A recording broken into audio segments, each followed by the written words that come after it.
So what more can be done to curb Pyongyang's actions? I spoke to international security expert Jim Walsh.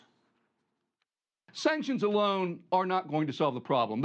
By themselves, they're never designed to solve the problem. You have to marry that to a larger political strategy. We had success in Iran because there were sanctions, but those sanctions were part of a negotiation that got a settlement in which all parties benefited. And so, yes, we need to improve sanctions.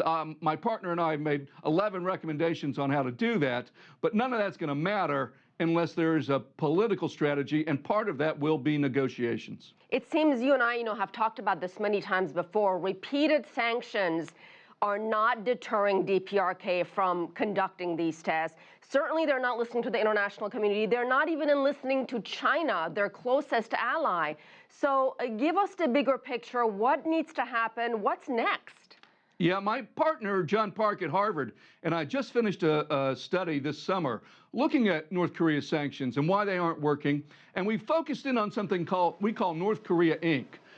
We interviewed North Korean defectors who worked for state trading companies who actually their job was to beat sanctions, to evade and to procure illicit goods. And what we discovered is, yes, we've put on sanctions, but they've innovated. They've responded. This is an iterative game, and they've made counter moves. And we keep doing the same thing, singing the same song, only with a louder voice each time. And we need to change. We need to get smarter about how we go after North Korean procurement. And we need China's help on this. And China is caught in a pickle here. It doesn't want to crush and have a failed state on its border, but it doesn't want the North to have nuclear weapons. So the U.S. and China are going to have to work much more cooperatively than they have. And I think the Chinese, one of the new things that we argue for, that we recommend, the Chinese can use their domestic laws, for example, the anti-corruption campaign, and focus that on private Chinese brokers, the middlemen who have been the big change for North Korean procurement. It's these middlemen who have really increased the sophistication and capability of North Korean WMD procurement. So let's target them and go after them, and I think that would help somewhat. Is this the kind of man, Kim Jong-un, Jim, who could possibly do the unthinkable, meaning from conducting various tests to the real thing here? It's a great question, and the unthinkable sort of goes in two different directions here.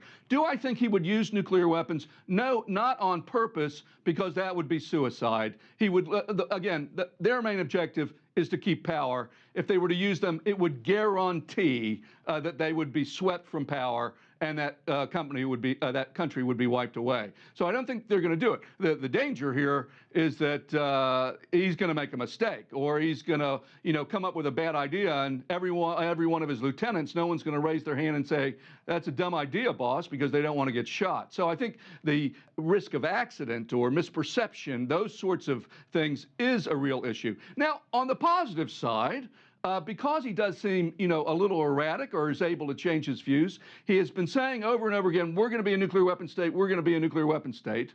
One can only hope that there's, in a state with one-man rule, if he changes his mind and says, yes, we can negotiate, yes, we can freeze this program, that he is unpredictable enough to do that, to do something positive. But I don't think he wants to commit suicide, but that doesn't mean there aren't dangers here, and those are the dangers we have to pay attention to. All right, Jim Walsh, thank you so much for your time. Thank you.